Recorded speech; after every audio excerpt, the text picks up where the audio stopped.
This client and I were working through her struggle to enroll people in her health coaching mentorship. And what we discovered is that her own relationship to money was actually the thing in the way. Witness how we peel back the layers in this clip, and I encourage you to stay until the end for a bit of my own analysis of this conversation.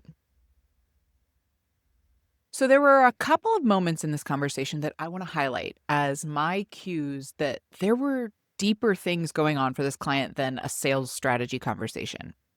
I've done a bunch of videos of me coaching with AI recently, and one of the things that AI can never do that a skilled coach will notice is one, what the client isn't saying when they answer a question, or even if they don't really answer the question that I asked. And two, the shifts in tone or language that reveal a layer beneath what the client is actually saying. So, an example of the first skill, noting what the client isn't saying, shows up here when I actually ask the same question basically 3 times in a row. I asked, "What are you saying yes to, but actually a no underneath about?" Then, what? So what is your I'm a yes, but on I'm a yes on the outside, but really I'm terrified and maybe a no on the inside about money. And finally, so what are you avoiding feeling or experiencing that's actually unavoidable on the path to being a full bodied yes?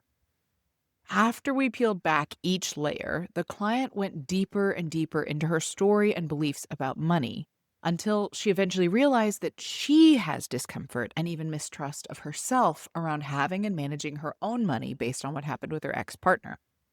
There, there was a wall of shame, guilt, and regret blocking her ability to trust herself fully in managing her own money.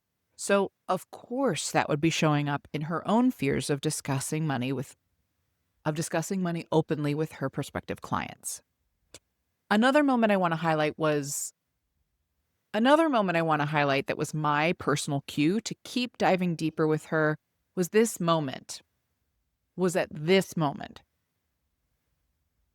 where it took her 4 tries to be able to say the words, "I can have it all." There was a deep resistance to that belief that was playing a big role in this conversation. So, uncovering what that resistance was motivated me to keep asking what her real no was underneath. Ultimately, the value I hope you take from this conversation is that when we experience shame, the only fruitful action to take is self forgiveness. Guilt can be a productive emotion because it inspires a renewed sense of commitment to our values, but shame is an emotion that stops action and forward movement. I'm really curious, what did you personally get out of this conversation? Are there any cues that you picked up on that revealed kind of clues to her underlying beliefs and emotions? I'm really excited to see your thoughts in the comments. So the question I have is during my consultations, how do I continue the conversation after they say yes and then I share the price and they still say they're good with it, but and like they still say I'm a yes, I just need to figure things out or go look at my budget. And they'll schedule a follow-up call. But then either generally cancel and be like, not right now. So I think the problem is I'm still struggling to talk about money, and continue and like ask for permission to like, okay, like to actually coach around it. Um, and I'm still struggling with the belief that reclaiming one's health pretty much at any cost is worth it, or that coaching with me is worth going, finding the money to invest in themselves in order to get the results that they want. Um, and then the other thing that came up is that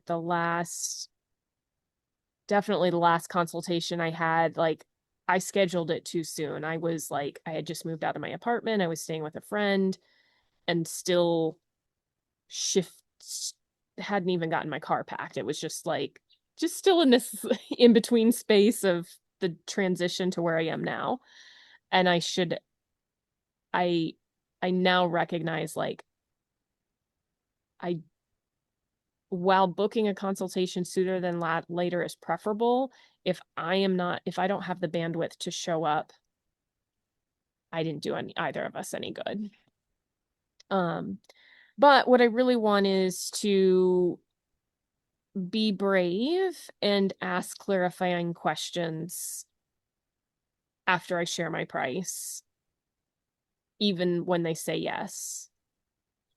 Like, okay, if you need to go figure things out, like, what exactly does that mean? How will you know you figured it out? What, when you say you're look at your budget, like, would you mind, what's coming up? What else is coming up for you? I feel like I just I try to ask some questions, but from this space of I've lost my confidence and like leadership in the conversation. And I'm handing it over to them. And why does it matter to me? Um, because they've come asking for help and I've started to give it to them, and then I'm like, oh, I haven't followed it through to the end. Um, and so then they end up not getting what they need, and I don't know. Now they've gone off into the ether and who knows what's happening. Um, so it and this is the key to me actually serving my people. And I feel like really the ones that are on in that sort of in between are the ones that really need my help the most. So, for the purposes of this conversation, let's entertain that happening over and over again is a pattern of our own creation. Oh, 100%. And an opportunity to look in the mirror. So, what are you saying yes to, but actually a no underneath about? Maybe my business as a whole.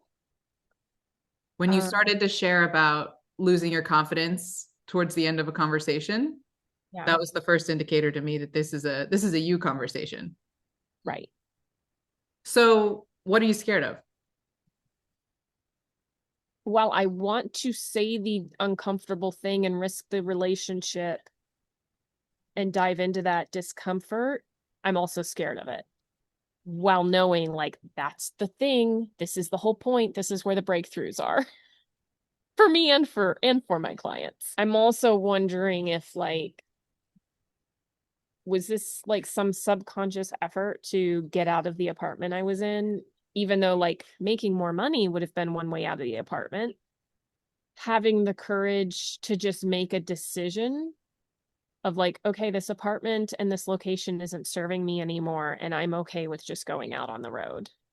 Like, it's almost like I wasn't willing to make that decision until it became financially just a point where, like, well, I don't have enough money. I don't have a choice. Whereas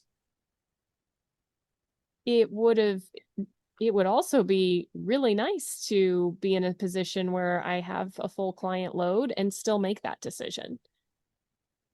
And then, like, I can have it all. I can still have location freedom while serving my clients, while making enough money to support myself fully, pay my bills, and be generous and giving to others.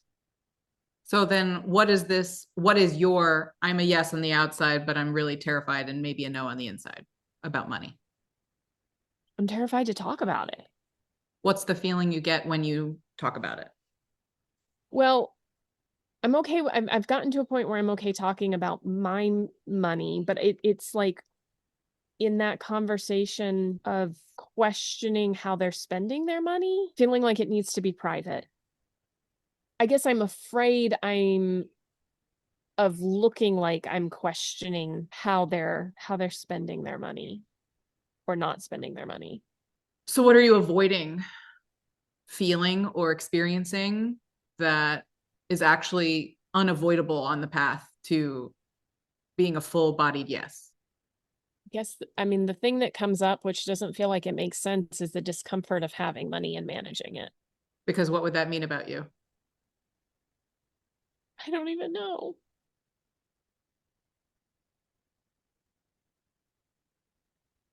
What's the emotion coming out?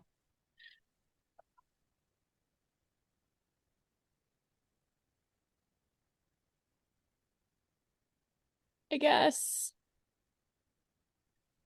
shame, guilt, regret. Like, it's not like I know how to manage money.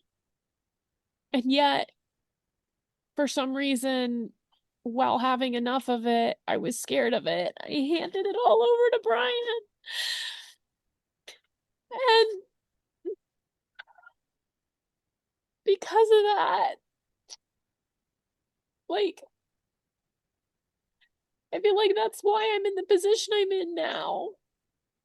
Why it took me so long to see what was going on and to walk away.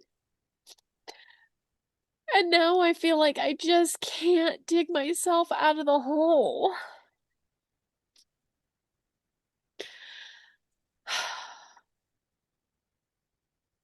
What's it going to take for you to forgive yourself?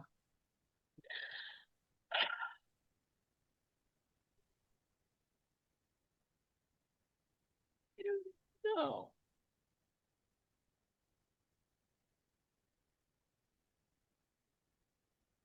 I know it intellectually, but I don't believe it in my heart. What would it take to let it in your heart, the forgiveness?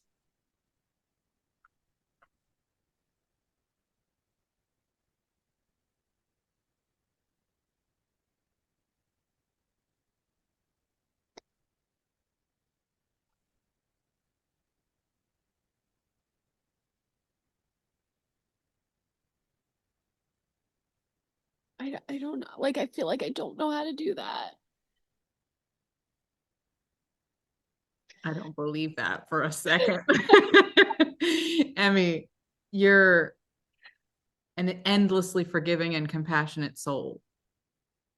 What makes you think that everybody else gets that, but you don't?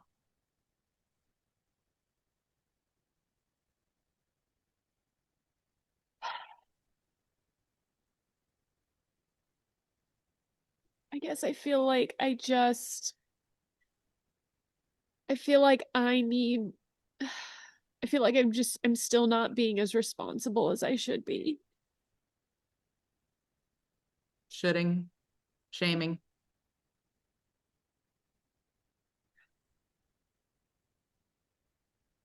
So what? So what if you aren't?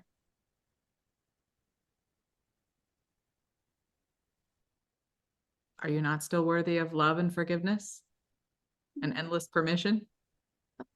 Yeah. And I'm getting better. I've been tracking everything and I mean, using my budgeting app. I don't feel like I'm in a space where I don't even know how to budget ahead right now, but like I'm keeping track of the cash that I'm spending so that I have an idea of like what I know where everything is going. Um, May I offer something to you? yeah.